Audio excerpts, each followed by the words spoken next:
O que você costuma revelar nas redes sociais? Você tem o hábito de refletir sobre o impacto que as fotos publicadas podem trazer para a sua vida pessoal e até mesmo profissional? Fique agora com a continuação do hashtag Você na Rede. Para alguns, se expor na internet é sinônimo de sucesso e de reconhecimento. Mas e você? Coloca muitas informações pessoais na rede ou prefere a privacidade? No mundo que a gente vive, todo mundo está exposto demais e eu acredito que as pessoas não tenham medido, talvez, o que é se expor, o que é expor ideias, o que é expor a sua privacidade, o que é expor a sua família. Então, nesse mundo de exposição, você precisa ter inteligência para saber o que é que você quer que fique exposto. O fato de você estar o tempo todo online não significa que você está mostrando tudo. Ao mesmo tempo, tem gente que não fica tanto online, mas quando mostra tudo. Não é que a pessoa precisa sentar e fazer o planejamento anual das postagens de fotos, da família, não. É só ela pensar um pouquinho antes de postar. Eu gostaria que todo mundo visse essa foto. Qual o impacto que essa foto vai trazer para a minha vida pessoal e para a minha vida profissional? Se as respostas forem todas positivas, publica, dá o clique e espera ser curtida, compartilhado, comentado. As interações, elas podem ser positivas ou negativas, elas não precisam ser sempre positivas. Mas quando a gente pensa, reflete e aí sim parte para a interação, os nossos argumentos, a nossa postura fica muito mais coerente com aquilo que a gente realmente é. O cidadão ele pode escolher o que ele quer manter na sua esfera privada.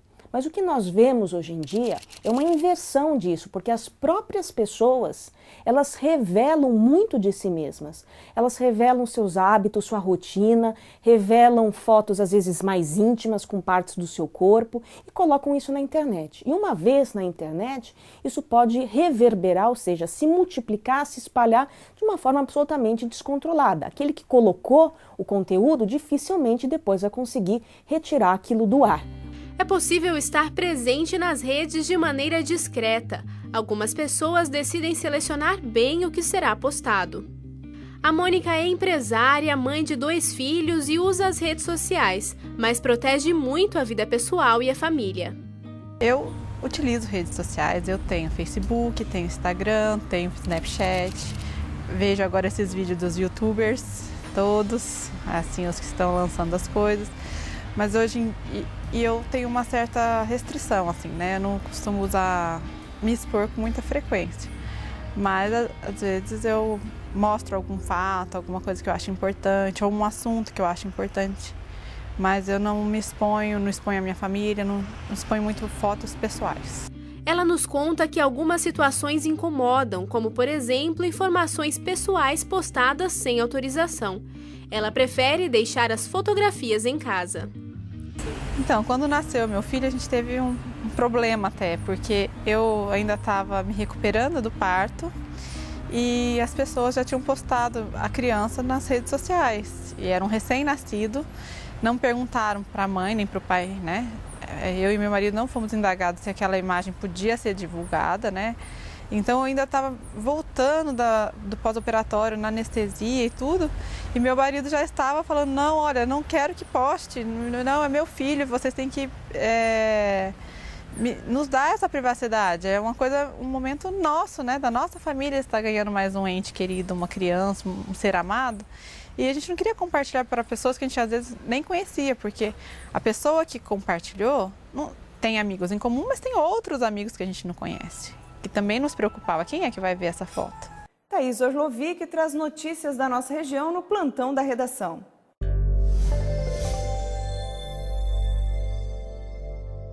Olá, Gisele. Boa tarde a você que nos acompanha.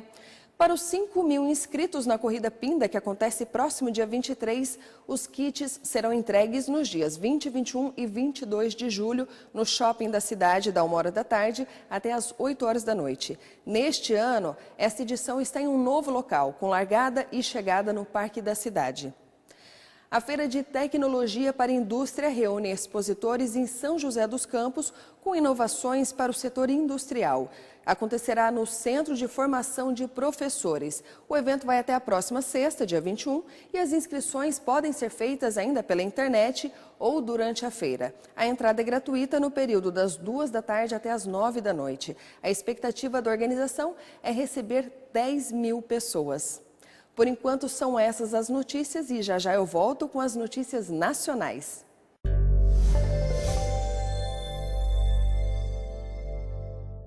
Julho é o mês das férias escolares e com elas vem a preocupação dos pais sobre como os filhos aproveitam o tempo livre. O acesso à internet e às redes sociais é uma das formas de passar o tempo, mas, segundo especialistas, é necessário cautela para não prejudicar as crianças e os adolescentes. Psicólogos concordam. O acesso à rede social é um caminho sem volta, mas a proibição do uso não é a melhor opção para os pais. Uma pesquisa divulgada no ano passado pelo Comitê Gestor da Internet no Brasil mostrou que 87% das crianças e adolescentes entre 9 e 17 anos têm perfil em redes sociais e 66% deles acessam a internet mais de uma vez por dia. Outro estudo revela que 11% dos entrevistados já acessaram a internet antes dos 6 anos de idade. Os principais riscos do uso da rede por crianças e adolescentes são acesso a conteúdos inadequados para a idade, como pornografia, ou a exposição da intimidade, como nudez, principalmente entre adolescentes. Há também o perigo de contato com estranhos pela internet, que pode levar à tentativa de assédio, aliciamento ou golpes. Para os psicólogos, o diálogo ainda é a melhor estratégia para lidar com a situação. No caso de crianças não alfabetizadas, o acesso à internet precisa ser feito com a supervisão de um adulto. Com o dedo na tela do celular ou tablet, elas também podem cair em um conteúdo não adequado. E ainda falando em internet, uma pesquisa do Banco Central mostra que brasileiros estão usando cada vez mais a internet para fazer operações bancárias. Silvia Belmonte trabalha em uma instituição financeira e, embora conviva diariamente com as transações bancárias, ela não tem o hábito de ir até a agência. Prefere fazer todas as movimentações financeiras por meio do celular ou computador. Apesar de bancária, eu quase não visito a agência bancária. São pouquíssimas as coisas que eu não consigo resolver pelo meu celular ou pelo meu computador. De acordo com o levantamento do Banco Central, agências e postos de atendimento estão perdendo espaço. Em 2016, foram realizados pouco mais de 8 bilhões de transações bancárias nesses locais, 8% a menos que em 2015. O professor Roselito Félix, do curso de pós-graduação em Segurança da Informação de um centro universitário em Brasília, esclarece que, apesar da facilidade da internet, o usuário precisa de cuidados com a segurança. O cuidado qual é? Acessar apenas estações de trabalho confiáveis, não compartilhar equipamentos com outras pessoas. Ao terminar de usar a sua interface, fechar adequadamente, sair adequadamente. O compartilhamento de equipamento, assim como qualquer outra coisa, é muito complicado, principalmente no mundo virtual, porque muitas vezes a gente não sabe quem está do outro lado. O canal preferido pelos brasileiros para a realização de transação bancária em 2016 foi o computador pessoal, responsável por 33% das operações. Mas as mais de 16 bilhões de transações realizadas em 2016 por equipamentos móveis, como o celular, tem ganhado a preferência do brasileiro e já soma 28% das operações. Para Flávio Túlio Vilela, chefe do Departamento de Operações Bancárias e de Sistema de Pagamentos do Banco Central, esse caminho é irreversível e exigirá cada vez mais investimentos das instituições bancárias. Nós vamos ter utilização cada vez maior, realmente, dos canais assim, que trazem maior comodidade para os clientes. O destaque é o telefone celular. E eu acho que os bancos eles estão preocupados em que isso seja cada vez melhor e ofereça mais serviços pelos celulares para os clientes. O presidente Michel Temer já trabalha em uma nova estratégia contra o Procurador-Geral da República, Rodrigo Janot, caso o procurador queira apresentar uma segunda denúncia contra ele. Após ter indicado Raquel Dodge como substituta de Rodrigo Janot, o presidente pediu para que auxiliares criem um discurso de que Temer está sendo perseguido por Janot e espera que deputados da base aliada divulguem as declarações. A nova estratégia lembra o discurso do ex-presidente Luiz Inácio Lula da Silva, que também diz estar sendo perseguido, principalmente pela imprensa. Temer acredita que com a nova estratégia, Janot pode ser desestabilizado e desista de apresentar uma segunda denúncia. Os deputados Alessandro Molon, Ariel Machado e o senador Randolph Rodrigues prometeram ir à Procuradoria-Geral da República para pedir que seja apurado o aumento de liberação de emendas parlamentares pelo governo, justamente no momento em que a Câmara analisa a denúncia contra o presidente Michel Temer. Os deputados também vão levar à Procuradoria um levantamento que apontou um número significativo de emendas para deputados da base governista, dias antes da votação da denúncia na Comissão de Constituição e Justiça.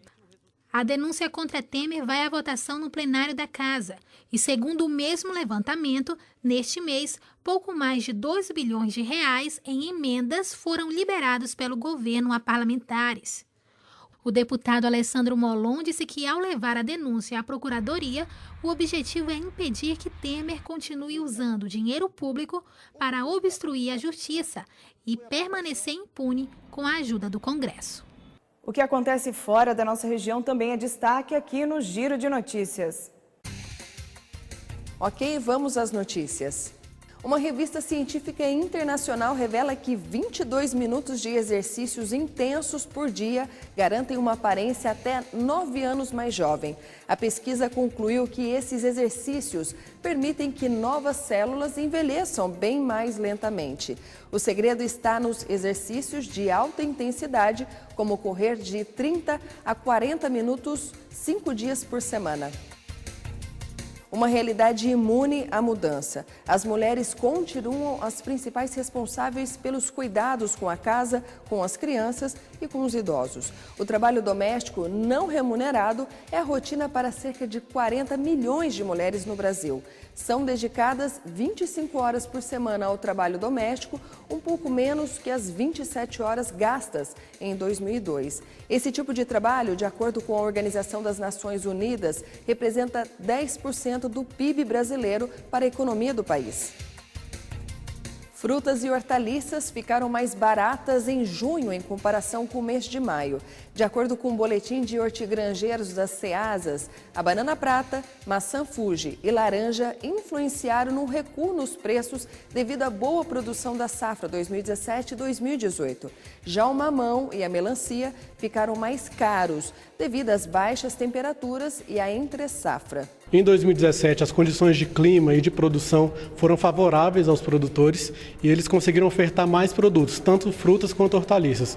O cenário para esses dois produtos foi bem melhor e nesse consolidado do primeiro semestre houve uma oferta de até 15% maior em relação ao mesmo período de 2016. E já eu volto com outras notícias aqui da nossa região. Até já! Depois do intervalo, vamos falar do segundo lote de restituição do imposto de renda que chega neste mês. O intervalo é rápido, voltamos já.